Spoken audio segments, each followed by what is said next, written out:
Kaya ayan, gumaan-gumaan na yung aking pakiramdam. Ito na lang yung ano ko, yung tiyan ko na lang. So, kailangan natin gumalaw-galaw dahil malapit ang Pasko. Today is fourth Sunday of Advent na. Yan, kailangan natin gumawa ng pang gift. So, kaya gumawa ako ng bar peanuts. So, ito, ayan. Painit ko na yung sugar. Ika-caramelize natin yung sugar. And then, lalagay natin yung peanuts.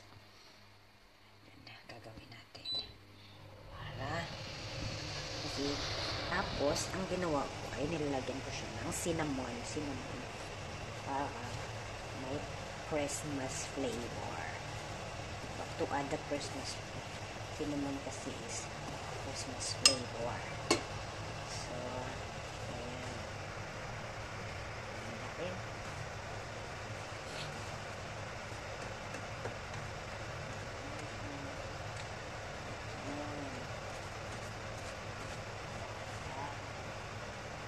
Nangangamoy na. Nangangamoy.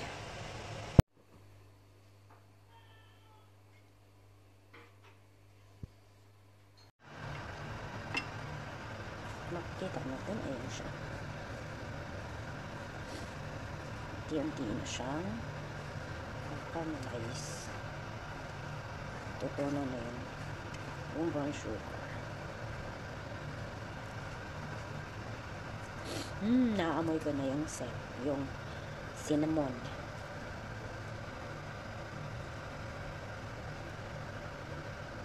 Super nakaka-amos.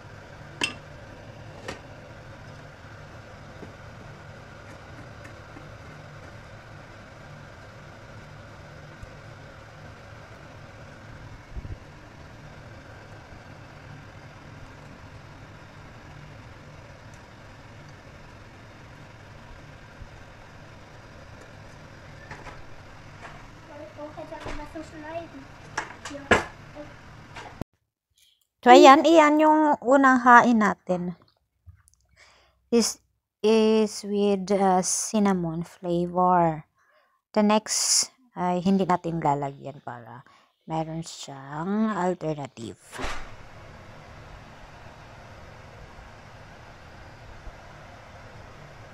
Later.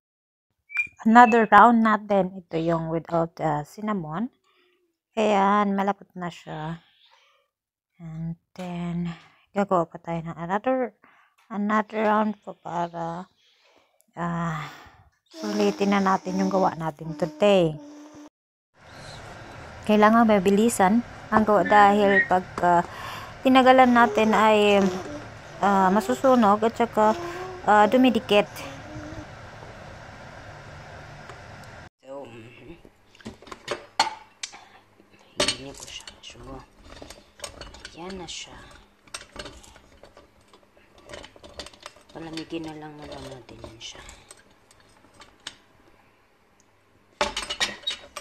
Palamigin natin siya. So, and then, amoy cinnamon. Meron tayong dalawang flavor. Ito yung cinnamon. Ito ay ang original. Ipapak ko yan siya like this one. So, pwede na natin siyang ipang-gift for Christmas.